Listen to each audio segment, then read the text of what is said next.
రజాకార్ల నిరంకుశ పాలన నుంచి విముక్తి లభించిన సెప్టెంబర్ 17వ తేదీని రాష్ట్ర ప్రభుత్వం ప్రజాపాలన దినోత్సవంగా జరుపుకుంటోంది. అందులో భాగంగా నారాయణపేట జిల్లా కలెక్టర్ కార్యాలయంలో మంత్రి వాకిటి శ్రీహరి జాతీయ జెండా ఆవిష్కరించారు. ఎంతో మంది త్యాగాల ఫలితంగా మనకు స్వాతంత్ర్యం వచ్చింది అన్నారు మంత్రి. దేశమంతటా ఆగస్టు 15, 1947న స్వాతంత్ర్యం వస్తే మనకు మాత్రం సెప్టెంబర్ 17, 1948న వచ్చింది అన్నారు. ప్రజలకు కావలసినవన్నీ ప్రభుత్వం అందిస్తుందని, అందుకే ఇది ప్రజాప్రభుత్వం, ప్రజాపాలన అని మంత్రి వాకిటి శ్రీహరి వ్యాఖ్యానించారు. విలీనం చేసేందుకు నిజాం అంగీకరించకపోవడంతో 1948 సెప్టెంబర్ 13న ఆపరేషన్ పోలో పేరిట భారత సైన్యం రంగంలోకి దిగి ఓవైపు సాయుధ పోరాటం, మరోవైపు భారత సైన్యం రంగంలోకి దిగడంతో చేసేదేమీ లేక అప్పటి నిజాం 1947 సెప్టెంబర్ 17న భారత యూనియన్ లో చేరతానని ప్రకటించారు.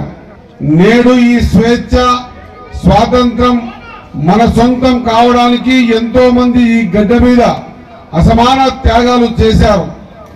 ఆనాటి త్యాగాల ఫలితమే నేటి తెలంగాణ రాష్ట్రం. గౌరవ ముఖ్యమంత్రి శ్రీ యనమల రేవంత్ రెడ్డి గారి నాయకత్వంలోని రాష్ట్ర ప్రభుత్వం ప్రజా సమస్యల పరిష్కారంలో ముందుంది. ప్రజాప్రభుత్వం ప్రజలకిచ్చిన వాగ్దానాల మేరకు అమరహస్తం హామీలను ఒక్కొక్కటిగా అధికారంలోకి వచ్చిన 48 గంటల నుంచి అమలు చేయడం ప్రారంభించింది.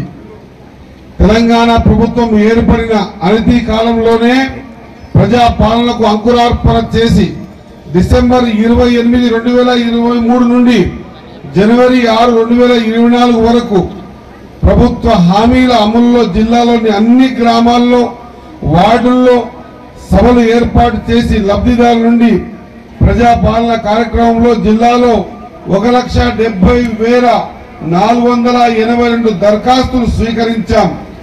వచ్చిన దరఖాస్తులన్నింటినీ పరిశీలించి వివిధ పథకాల అర్హులైన వారికి గుర్తించి అందజేయడం జరిగింది.